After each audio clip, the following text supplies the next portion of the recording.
ఇవాళ మనం gastro-oesophageal reflux disease కోసం తెలుసుకుందాం.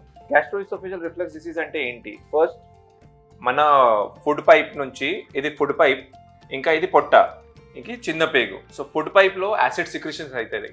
యాసిడ్ సిక్రెషన్స్ నార్మలీ ఫుడ్ పైప్లో రాకూడదు.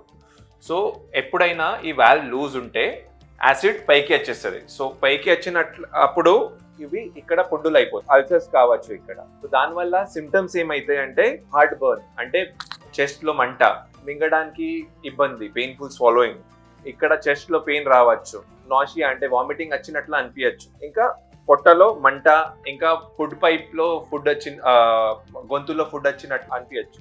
సో దేనివల్ల జిఆర్డి అవుతుంది అది తెలుసుకుందాం.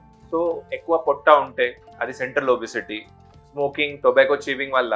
సెకండ్ అంటే క్యాఫినేటెడ్ అండ్ కార్బోనేటెడ్ డ్రింక్స్, మనం ఎక్కువ టీ, కాఫీ లేకపోతే సోడా అట్లా తాగితే. సెకండ్ అంటే ఫ్యాటీ ఫుడ్. ఫ్యాటీ ఫుడ్ అంటే అన్ని ఆయిలీ ఫ్రైడ్ ఐటమ్స్ ఫుడ్ తింటే ఎక్కువ అసిడిటీ అవుతుంది. లాస్ట్ అంటే ఆల్కహాల్. ఎక్కువ ఆల్కహాల్ తాగితే రిఫ్లక్స్ ఎక్కువ అవుతుంది.